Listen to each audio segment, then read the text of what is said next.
రాష్ట్రంలో చంద్రబాబు నాయుడు గారి నేతృత్వంలో ఉన్నటువంటి ప్రభుత్వం ఎంత రాక్షసంగా వ్యవహరిస్తోంది, ఎంత అప్రజాస్వామికంగా పరిపాలిస్తోంది, వైఎస్ఆర్ కాంగ్రెస్ పార్టీని సమూలంగా నాశనం చేయాలన్నటువంటి సంకల్పంతో జగన్మోహన్ రెడ్డి గారి నాయకత్వాన్ని పూర్తిగా నిర్వీర్యం చేయాలని ప్రతిజ్ఞ చేస్తూ ప్రతిరోజు వాళ్ళ అధికారంలోకి వచ్చినప్పటి నుంచి వైఎస్ఆర్ కాంగ్రెస్ పార్టీ మీద కక్షబోని నిరంతరము మారణ హోమం జరిపిస్తున్న సంగతి అందరికీ కూడా తెలిసిందే. జగన్మోహన్ రెడ్డి గారిని బలహీనపరచటం ద్వారానే మనం అధికారంలో కొనసాగగలము అనేటువంటి ఒక ఆలోచనతోటి వాళ్ళ అధికారంలోకి వచ్చినప్పటి నుంచి వైఎస్ఆర్ కాంగ్రెస్ పార్టీ శ్రేణుల మీద అనేక రకాలైనటువంటి దాడులు దౌర్జన్యాలు చేయటమే కాకుండా ఆ ప్రభుత్వంలో పనిచేసినటువంటి మంత్రులతో సహా శాసనసభ్యులతో సహా నాయకులు కార్యకర్తలతో సహా అందరినీ కూడా వేధింపులకు గురి చేయటమే కాకుండా చివరకు ఐఏఎస్ ఐపీఎస్ అధికారులను కూడా వదలకుండా జగన్మోహన్ రెడ్డి గారితో వీళ్ళంతా కూడా అతి ముఖ్యంగా వ్యవహరించినారు అన్నటువంటి కారణం మోపి వాళ్ళనందరినీ కూడా తప్పుడు కేసులు బనాయించి జైళ్లలోకి వేయటం మనం చూస్తున్నాం. ఇదంతా కూడా తను ప్రజలకు ఇచ్చినటువంటి హామీలను నెరవేర్చలేకపోవటం మూలంగా నెరవేర్చేటువంటి ఉద్దేశం కూడా తనకు లేకపోవటము, సూపర్ 6 అన్నటువంటి పేరుతో హామీలు ఇచ్చి అధికారంలోకి వచ్చినటువంటి చంద్రబాబు నాయుడు గారు, పవన్ కళ్యాణ్ గారు దాదాపు సంవత్సరమైనా కూడా వాళ్ళు పాలనలోకి వచ్చి ఇప్పటి వరకు ఒక్క ప్రజామోదమైనటువంటి కార్యక్రమాన్ని తీసుకోకుండా ప్రజలకు ఇచ్చినటువంటి వాగ్దానాల్ని ఒక్కదాన్ని కూడా సంపూర్ణంగా నెరవేర్చకుండా నిరంతరము డైవర్షన్ పాలిటిక్స్ చేస్తూ ఈ రకంగా ప్రతి నెల అనేక మంది వైఎస్ఆర్ కాంగ్రెస్ పార్టీ శ్రేణుల్ని అధికారుల్ని జైళ్లలోకి పంపే కార్యక్రమాన్ని మనం చూస్తున్నాం. దీనికి పరాకాష్ఠగా నిన్న మద్యం కుంభకోణం అనేటువంటి పేరుతో చంద్రబాబు నాయుడు గారి ప్రభుత్వం సీనియర్ ఐఏఎస్ అధికారి అయినటువంటి ధనంజయ రెడ్డి గారిని అలాగే కృష్ణమోహన్ రెడ్డి గారిని అరెస్టు చేయటం ఒక పరాకాష్ఠ. వాళ్ళిద్దరికీ కూడా ప్రభుత్వంలో చాలా మంచి పేరు ఉన్నటువంటి వ్యక్తులుగా వాళ్ళు పేరుగాంచినటువంటి వాళ్ళు. ధనంజయ రెడ్డి చాలా నిజాయితీపరుడైనటువంటి ఆఫీసర్ అని, కృష్ణమోహన్ రెడ్డి గారు పనిచేసిన కాలమంతా కూడా చాలా నిబద్ధతతోటి పనిచేసినటువంటి ఆఫీసర్ అని వీళ్ళకందరికీ కూడా చాలా మంచి పేర్లు ఉన్నాయి.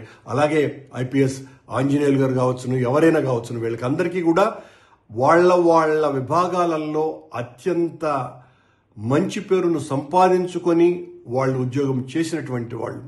ఒక తప్పుడు ఆరోపణతో ఈ రోజున జగన్మోహన్ రెడ్డి గారిని పూర్తిగా రాజకీయంగా నాశనం చేయటానికే పనిగట్టుకొని ధనంజయ రెడ్డి గారిని కృష్ణమోహన్ రెడ్డి గారిని అరెస్టు చేయటం జరిగింది.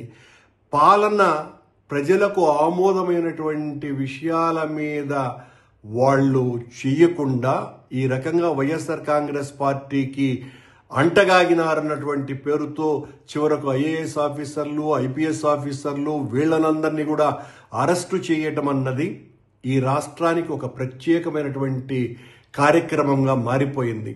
ఏ ఒక్క పోలీసు అధికారి ఐఏఎస్ అధికారి కూడా భవిష్యత్తులో పని చేయటానికి కూడా భయపడి వణికిపోయే విధంగా చంద్రబాబు గారి ప్రభుత్వం పాలన సాగిస్తోంది.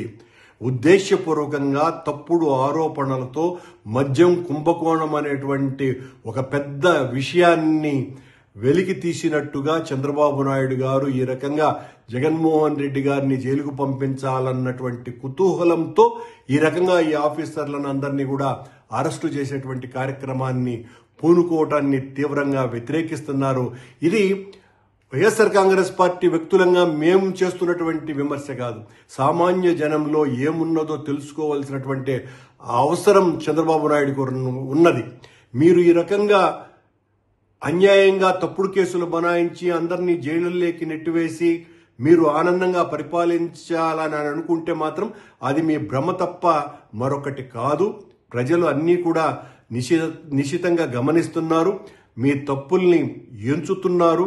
ఆ రోజున శిశుపాలుడి మీద శ్రీకృష్ణుడు తప్పులు ఎంచినట్టుగా ఈ రోజున మీ తప్పుల్ని కూడా ప్రజలు ఎంచుతున్నారు. మీరు ఒక్క హామీని కూడా నెరవేర్చకుండా ఎన్నికలలో లబ్ధి పొందటానికి జగన్మోహన్ రెడ్డి గారి మీద కావలసినంత వ్యక్తిగత పాలనాపరమైనటువంటి దాడులు చేసి ఊహలకు అందనటువంటి హామీలు ఇచ్చి అధికారంలోకి వచ్చిన తర్వాత ఒక్క హామీని కూడా నెరవేర్చకుండా ప్రతి 15 రోజులకు ఏదో ఒక రకమైనటువంటి డైవర్షన్, ప్రజలను పక్కదారి మళ్లిస్తూ వైఎస్ఆర్ కాంగ్రెస్ పార్టీ ప్రభుత్వంలో జరిగినటువంటి అన్యాయాలు ఇవి అని తద్వారా లబ్ధి పొందాలన్నటువంటి రాజకీయ ఆలోచనతో మీ పాలన కొనసాగుతున్నదే తప్ప సామాన్య ప్రజలకు చేయవలసినటువంటి మేలును గురించి ఒక్క క్షణం కూడా ఆలోచించకుండా ఎంతసేపు జగన్మోహన్ రెడ్డి గారిని, వైఎస్ఆర్ కాంగ్రెస్ పార్టీని బదనాం చేయటానికి మీ సమయమంతా ఉపయోగిస్తూ ఈ రోజున నిజాయితీ పరులైనటువంటి అధికారులుగా ఉన్నటువంటి వ్యక్తుల్ని కూడా జైళ్లలోకి పంపటం ద్వారా మీరు తగిన మూల్యం చెల్లించుకునేటువంటి రోజు ఖచ్చితంగా వస్తుంది.